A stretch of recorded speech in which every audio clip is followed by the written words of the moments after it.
En un mundo donde la riqueza suele protegerse con muros, donde los títulos se convierten en excusas para el orgullo, y donde el poder se usa muchas veces para dominar y no para servir, existe una historia que rompe completamente ese molde. Una historia que nos obliga a detenernos, a respirar hondo y a preguntarnos, ¿qué significa realmente vivir para los demás? Hoy vamos a adentrarnos en la vida de una joven princesa que, desde la cuna, lo tuvo todo: nombre real, privilegios, tierras, comodidades, pero que, a pesar de eso, eligió lo contrario. Eligió el camino estrecho, el camino del desprendimiento, de la entrega radical, del amor sin límites. Una vida que parece imposible de imitar, pero cuyo mensaje sigue resonando con más fuerza que nunca. Porque hay historias que no envejecen, historias que atraviesan los siglos y siguen iluminando como un faro en medio de la oscuridad. La historia de Santa Isabel de Hungría es una de ellas. En un mundo marcado por desigualdades, ella decidió mirar a los ojos del pobre como a un hermano. En una sociedad donde la nobleza imponía distancia, ella rompió protocolos para tocar las heridas de los enfermos. Y en un tiempo donde el honor lo era todo, ella prefirió perderlo todo antes que dejar de amar. Esta joven mujer, apenas una muchacha, nos recuerda algo profundamente incómodo y al mismo tiempo profundamente bello: que no es necesario llegar a viejo para cambiar el mundo, que no hacen falta grandes discursos para transformar una vida, que la caridad auténtica no es dar lo que sobra, sino entregar lo que somos. Su vida es una invitación silenciosa pero poderosa a mirar hacia adentro. A preguntarnos cuántas veces hemos cerrado el corazón por miedo, por comodidad o simplemente por costumbre. A reconocer que todos tenemos un reino personal del que nos cuesta desprendernos, nuestra agenda, nuestras prioridades, nuestras seguridades. Y es ahí donde Santa Isabel nos habla, con una ternura firme y desafiante. No temas vaciarte, porque es ahí donde Dios te llena. No temas perder, porque lo único que se pierde es lo que no se da. Su historia es una llamada a despertar, a recordar que fuimos creados para amar y ser amados, no para acumular ni para vivir encerrados entre nuestras propias fronteras. Por eso hoy, en este video, te invito a detenerte conmigo y contemplar la vida breve pero luminosa de esta princesa que se hizo pobre, de esta esposa que se hizo sierva, de esta madre que se hizo hermana de todos los necesitados. Porque quizá, en lo profundo de su ejemplo, descubramos también el camino para transformar nuestra propia vida. Santa Isabel de Hungría vino al mundo rodeada de coronas, escudos reales y protocolos palaciegos. Desde el primer instante de su existencia, su vida estuvo marcada por el peso de la nobleza. Era hija del rey Andrés II de Hungría y de la reina Gertrudis, una familia destinada al poder, a las alianzas políticas y a la responsabilidad de gobernar un reino entero. Pero lo que nadie imaginaba, ni siquiera quienes la arrullaron en sus primeros días, era que aquella niña no había nacido simplemente para ocupar un trono, sino para revelar un tipo distinto de realeza, una que no se mide por poder ni por conquistas, sino por la fuerza de un corazón entregado a Dios. Desde muy pequeña, Isabel fue un misterio para quienes la observaban. En una corte donde las apariencias lo eran todo, donde cada gesto era analizado y cada paso debía ser elegante, aquella niña parecía tener una mirada que iba más allá. Los criados decían que rezaba con una concentración inusual para alguien de su edad. Las damas de compañía comentaban que prefería los momentos de silencio a los juegos ruidosos. Y quienes la cuidaban contaban que, aun siendo una niña, tenía una sensibilidad especial hacia el sufrimiento ajeno. Era como si el corazón de Dios ya estuviera latiendo dentro del suyo. Como era costumbre entre las familias reales, Isabel fue prometida en matrimonio desde muy joven. Su futuro esposo sería Luis, el heredero del landgraviato de Turingia, un territorio poderoso en lo que hoy conocemos como Alemania. Esa decisión política selló su destino. A los 4 años de edad, fue enviada a la corte alemana para educarse allí, adaptarse a su futuro país y prepararse para un matrimonio que, en un principio, era solo un acuerdo entre reinos, aunque más adelante se convertiría en una historia de amor marcada por la gracia. Imaginen por un momento, una niña tan pequeña, arrancada de la seguridad de su hogar, apartada de su familia, obligada a crecer en una tierra extraña, rodeada de personas con costumbres distintas y en un idioma que no era el suyo. Cualquier otro niño habría sentido miedo, soledad o rebeldía. Pero Isabel asumió ese cambio con una madurez sorprendente. Tal vez porque, desde muy temprano, entendió algo que la mayoría de los adultos tardan toda una vida en comprender: que su vida no le pertenecía a los planes humanos, sino que estaba sostenida por un plan mucho más grande. La corte de Turingia era un mundo lleno de riqueza, vestidos finísimos, festines, música y lujo. Sin embargo, ese no era el lugar donde Isabel encontraba paz. Mientras los demás niños competían por juguetes caros, ella compartía lo poco que tenía.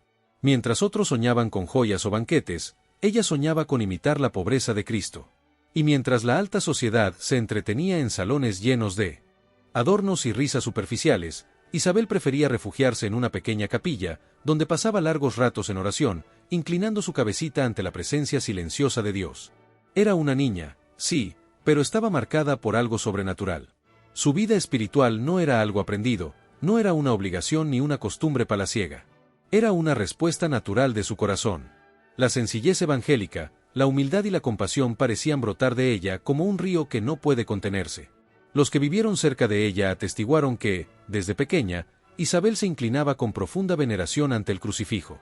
Se conmovía hasta las lágrimas al ver pobreza o enfermedad. Y, aunque tenía joyas y vestidos caros a su disposición, prefería lo simple, casi como si su alma rechazara el ornamento para dejar espacio a lo esencial. Esa infancia, tan distinta a la de un niño común, forjó en ella una sensibilidad extraordinaria. No fue una infancia marcada solo por castillos y vestidos, fue una infancia marcada por Dios.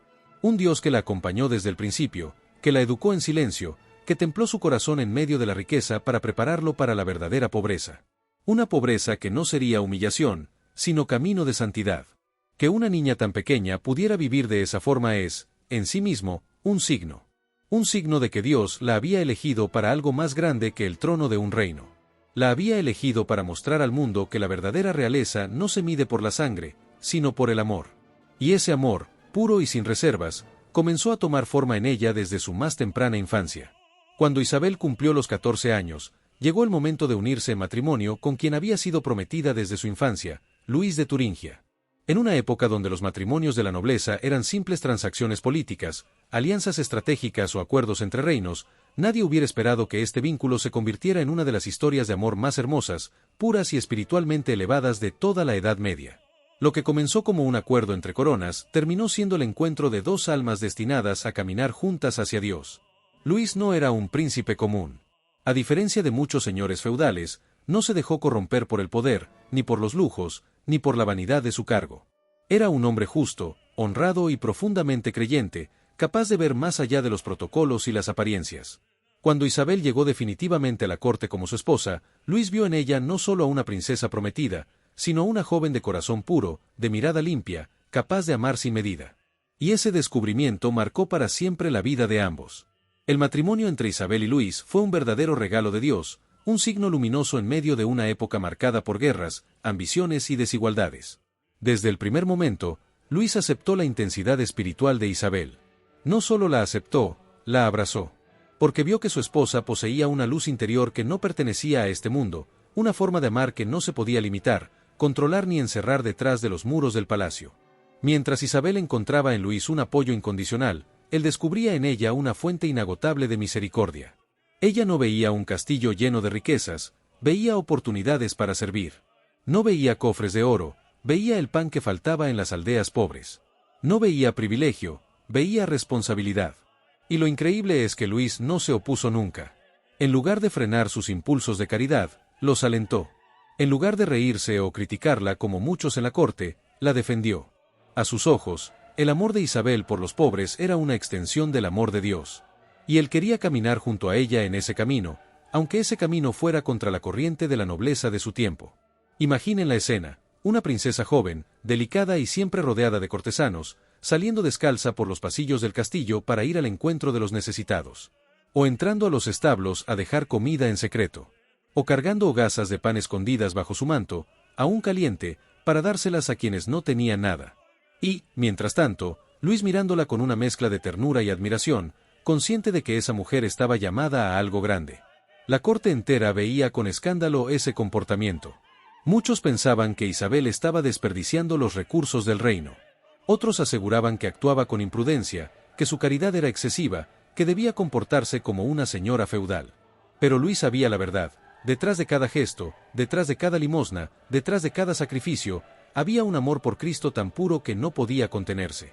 El vínculo entre Isabel y Luis llegó a ser tan profundo que, aunque ambos cumplían con sus responsabilidades políticas, su verdadero centro era la fe. Oraban juntos. Se aconsejaban. Se fortalecían mutuamente. Y vivían el matrimonio como un camino de santificación, no como un contrato social. En un tiempo donde el matrimonio se veía como un deber, ellos lo vivieron como una vocación. Cuando Isabel repartía dinero a los pobres, Luis no le preguntaba cuánto había gastado. Le decía: Mientras no descuides a mis pobres, no me preocupo por nada. Porque para él, los pobres de Dios eran también sus pobres.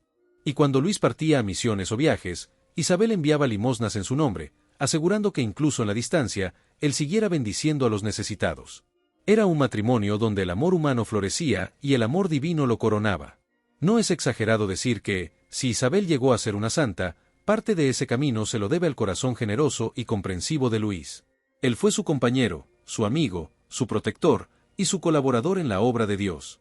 Un amor que no buscaba poseer, sino elevar. Un amor que no limitaba, sino que impulsaba. Un amor que no exigía, sino que ofrecía.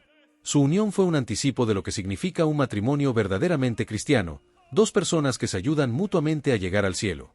Dos almas que se encuentran para crecer, para amar y para entregar la vida por los demás. El matrimonio de Isabel y Luis sigue siendo, hasta el día de hoy, uno de los testimonios más hermosos de cómo el amor humano, cuando se abre a la gracia, puede convertirse en camino seguro de santidad. Entre las muchas historias que envuelven la vida de Santa Isabel de Hungría, hay una que atravesó los siglos como un susurro divino, una escena tan poética y tan llena de significado, que hoy sigue emocionando incluso a quienes no conocen del todo su vida. Es la historia del famoso milagro del pan y las rosas, una de esas señales que Dios regala no para impresionar, sino para confirmar lo que el amor verdadero es capaz de provocar en el cielo. Para comprender el peso de este episodio, hay que volver por un momento al ambiente en el que Isabel vivía. La corte de Turingia era hermosa, elegante y llena de vida, pero también estaba llena de ojos vigilantes, de lenguas afiladas y de corazones endurecidos por las apariencias. Muchos cortesanos veían con profunda molestia la forma en que Isabel se desvivía por los pobres. No entendían, y quizá no podían entender, por qué una princesa, destinada a disfrutar de los privilegios del palacio, elegía voluntariamente caminar entre los enfermos, los mendigos y los marginados. Para ellos, Isabel estaba rompiendo el orden natural. En una época medieval donde la nobleza se cuidaba celosamente, donde cada moneda era contada y cada gesto observado, lo que ella hacía parecía una amenaza, donaba mantos, repartía alimentos, regalaba joyas, abría las puertas del castillo a quienes la sociedad consideraba indignos. Y lo hacía sin temor, sin vergüenza, sin límites. Fue entonces cuando comenzó a formarse alrededor de ella un ambiente de crítica, de murmuración y de sospecha. Algunos cortesanos, cegados por la envidia o la estrechez de corazón, empezaron a vigilarla con la intención de denunciarla.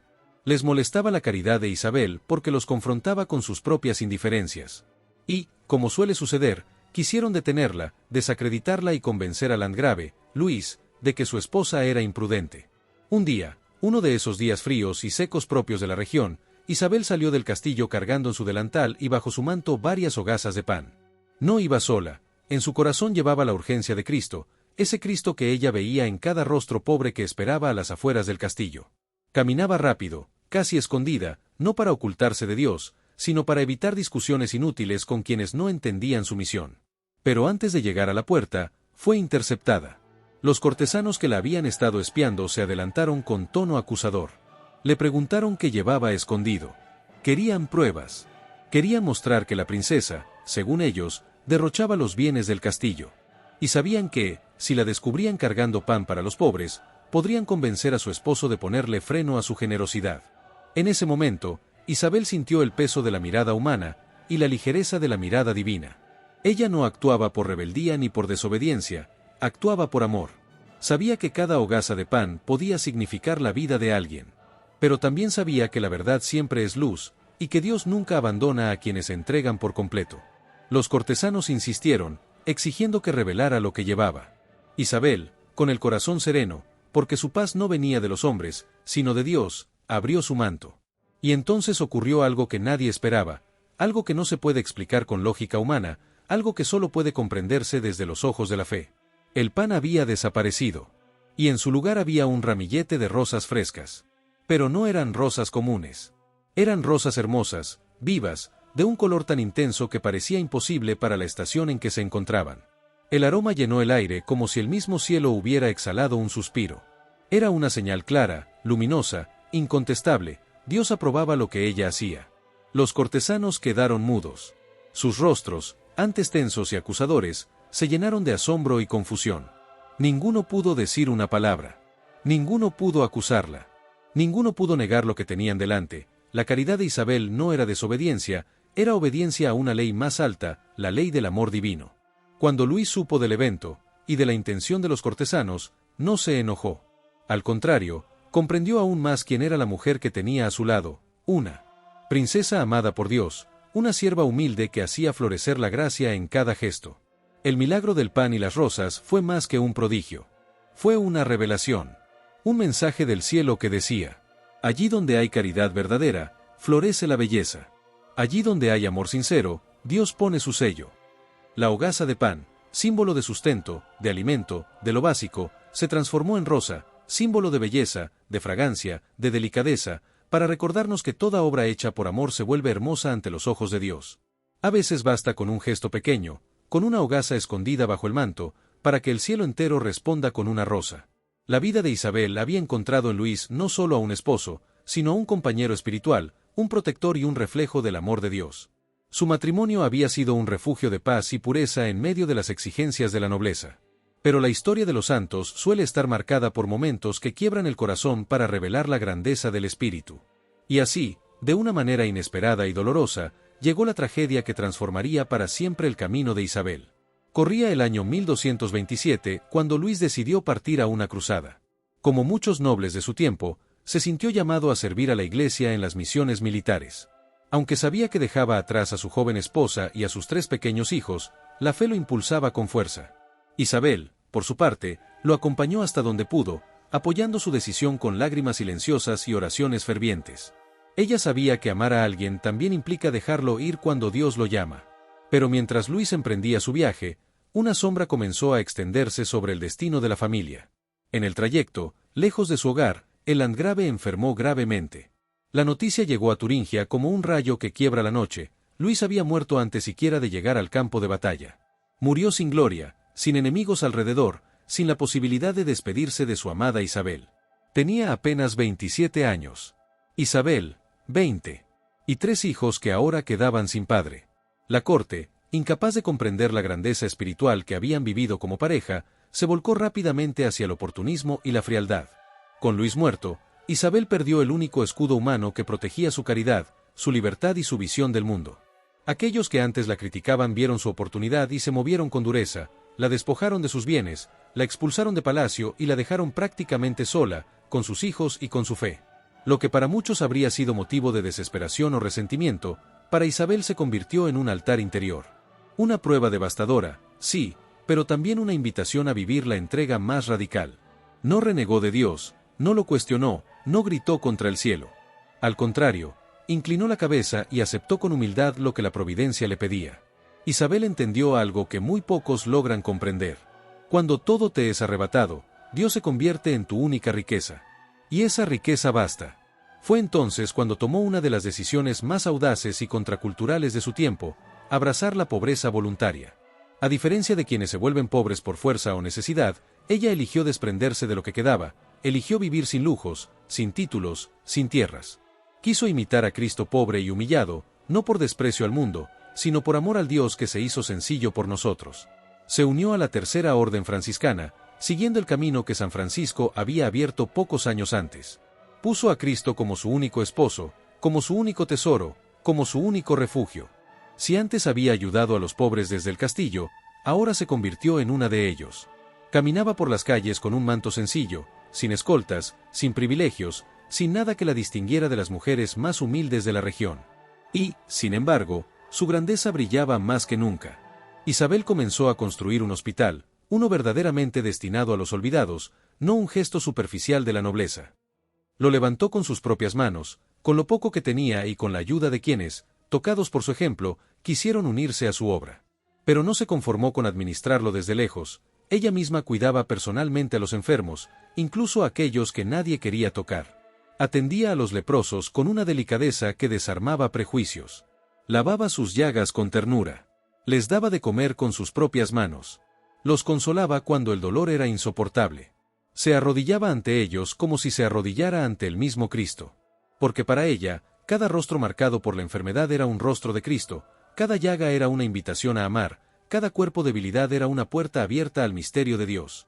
Los testimonios cuentan que Isabel era capaz de ver belleza donde otros solo veían deformidad.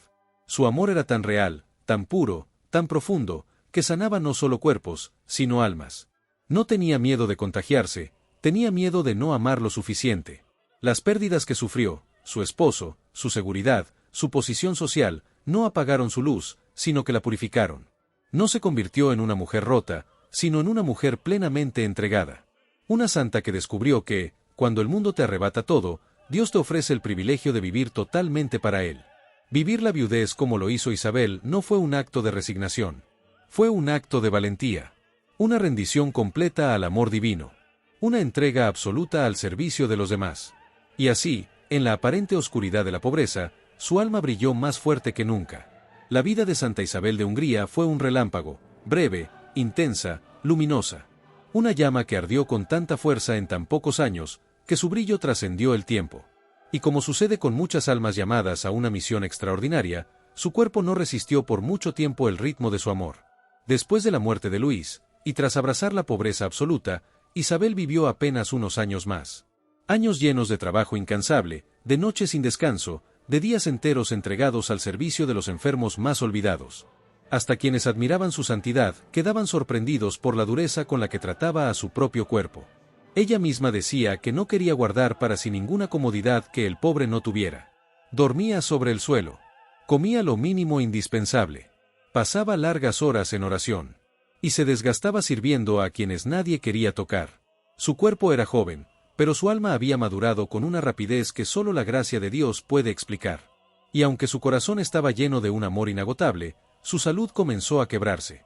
Las penitencias que asumía, que para otros habrían sido imposibles, y su dedicación absoluta a los enfermos fueron consumiéndola lentamente. A los 24 años, la fuerza física ya no la acompañaba. Pero incluso en la debilidad, su espíritu resplandecía más que nunca.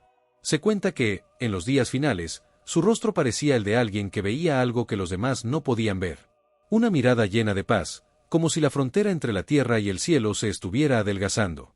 En su lecho de muerte, rodeada por algunas hermanas de la Tercera Orden Franciscana y por personas a quienes había servido, no cortesanos, sino pobres, Isabel mantuvo su serenidad.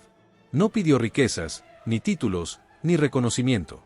Solo pidió que, después de su muerte, se continuara ayudando a los necesitados con el mismo amor que ella había intentado imitar de Cristo. Su partida no fue un final triste, sino un amanecer. Con un susurro de oración y una última mirada al crucifijo, entregó su alma a Dios. Así se apagó una vida, pero comenzó una luz que nunca más se extinguiría. La noticia de su muerte se esparció por la región como un viento poderoso. Los pobres lloraron como se llora a una madre. Los enfermos recordaron su ternura. Los religiosos vieron en ella un ejemplo perfecto del Evangelio vivido sin reservas. Incluso los nobles que antes la habían despreciado quedaron estupefactos ante lo evidente. Aquella joven no había sido una mujer común, había sido una santa. Y el pueblo no tardó en llamarla así. Los testimonios de milagros comenzaron a multiplicarse alrededor de su tumba. Personas enfermas afirmaban haber recibido sanaciones por su intercesión. Otros hablaban de consuelos espirituales, de auxilios inesperados, de gracias especiales obtenidas después de rezarle. Era como si la caridad que había sembrado en vida empezara ahora a florecer aún más abundantemente desde el cielo. 4 años después de su muerte, el Papa Gregorio IX, impresionado por su fama y por la fuerza de los testimonios, inició el proceso de canonización. Fue uno de los procesos más rápidos de la época medieval, señal clara de que la santidad de Isabel era evidente e indiscutible. El 27 de mayo de 1235, en una ceremonia solemne y multitudinaria, la Iglesia la declaró oficialmente Santa Isabel de Hungría. Aunque había vivido poco, su vida tenía el peso de siglos. Aunque había muerto joven, su legado sería eterno. Hoy, Santa Isabel es reconocida como patrona de la caridad, patrona de las obras sociales, patrona de los hospitales y de quienes sirven a los pobres, modelo de entrega cristiana, especialmente para jóvenes y matrimonios. Su vida sigue siendo un llamado, un espejo que confronta y una voz que nos pregunta: ¿qué estás dispuesto a entregar? ¿A quién estás dispuesto a amar sin condiciones? ¿Qué parte de tu vida necesita convertirse en una rosa bajo el manto de Dios? Santa Isabel murió joven, sí, pero vivió con tanta intensidad, con tanta verdad y con tanta entrega, que su vida se convirtió en un evangelio vivo. Un evangelio que sigue transformando corazones, inspirando obras, y recordándonos que la verdadera grandeza se encuentra en el amor que se ofrece, no en el poder que se acumula. Al contemplar la vida de Santa Isabel de Hungría, una pregunta inevitable se abre ante nosotros. ¿Qué es, en última instancia, la verdadera riqueza? Isabel lo tuvo todo desde su nacimiento: títulos, castillos, sirvientes, privilegios. Pero eligió vivir como si nada de eso le perteneciera. Y cuando lo perdió todo, descubrió que en realidad nunca lo había necesitado. ¿No es sorprendente? ¿No nos obliga esto a preguntarnos qué cosas creemos indispensables simplemente porque nunca nos hemos atrevido a soltarlas? Platón decía que lo esencial es invisible a los ojos del cuerpo, y la vida de Isabel parece gritar esa verdad. Ella vio lo que otros no veían, que la dignidad humana no depende de vestidos finos, sino de un corazón que sabe amar, que el poder no está en gobernar tierras, sino en servir con humildad, que la libertad no consiste en hacer lo que queremos, sino en entregar aquello que nos ata. Hoy, frente a esta historia, quizá la verdadera pregunta no es qué hizo Isabel, sino que nos revela sobre nosotros mismos. ¿Dónde hemos puesto nuestro tesoro? ¿A qué damos nuestro tiempo, nuestra atención, nuestra vida? ¿A quién evitamos mirar, como si ignorar al pobre fuera una forma de esconder a Dios mismo?